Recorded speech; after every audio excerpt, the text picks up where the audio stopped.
খেয়ে থাকি, কেউ খেয়ে ঘুরে বেরিয়ে সারাদিন পরে খেয়ে নাটক করে, তখন মনে হয়নি এখানে কেন করছেন। আর আমি নবীর ঘরের ছেলে, কোরাইশ বংশের বাচ্চা, অহংকার না, শুকরিয়া আদায় করি। নবিয়ানা মেম্বারে দাঁড়িয়ে আল্লাহ দিনের দুশ্মন ও মনুষ্য জাতির দুশ্মনের বিরুদ্ধে আওয়াজ করছি। এখানে আপত্তি একমাত্র মুনাফিকের ছাড়া অন্য কারো হতে পারে না। মন দিয়ে শোনেন, কোন একটা সময় কোন একজন নেতা কোন একটা ভোটেতে কোন একজন ব্যক্তিকে যে বলছে, ভাই কি চাচা 1000টা টাকা রাখো, ভোটটা আমায় দিও। কি বলছে? রাখা রাখো, ভোটটা আমায় দিও।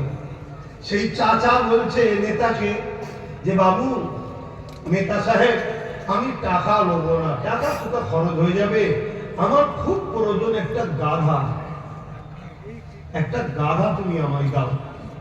খুব মন দিয়ে শুনবেন, আমাদেরকে কেউ মিটাইবে, আমরা নিজেদের কবর নিজেরা খুঁড়ছি। আল্লাহ হীরা করে পাঠিয়েছে আমাদেরকে, নিজেকে আজকে এত নিচয় নামিয়ে দিয়েছে, আজ মূল্য নেই। কলকাতার হাতিবাগানে গেলে 50 লক্ষ টাকার কুকুর বিক্রি হচ্ছে, আর মুসলমানের ছেলে বিয়েতে একটা মোটরসাইকেলে বিক্রি হয়। এর চেয়ে বড় লজ্জার কি হতে পারে? তাই আমরা, আমার ভাই হন আপনারা, একটা নবী বংশের ছেলের সঙ্গে ভাইয়ের সম্পর্ক পাঠাবেন না। ওই সময় সেই নেতা 1000 টাকা নিয়ে ইবাজার উবাজার শিবাজার উবাজার সব ঘুরে বেড়াচ্ছে, ঘেমে এটে সারাদিন ক্লান্ত হয়ে সেই চাচার কাছে এসে বলছে, বাবা অনেক কষ্ট করলাম,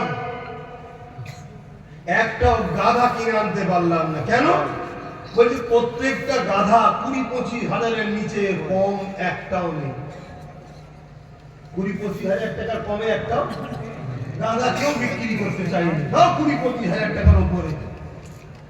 তা তুমি বাবা 1000 টাকা দাও, আমাকে ভোটটা দিও। তখন এই মুরব্বী চাচা বলছে, কেন অপমান করছেন? কোথায় অপমান করলাম? আরে 20-25 হাজারের কমে যদি গাধা কিনতে না পাওয়া যায়, তুমি আমাকে 1000-এ কিনতে এসছো। কি বুঝলেন?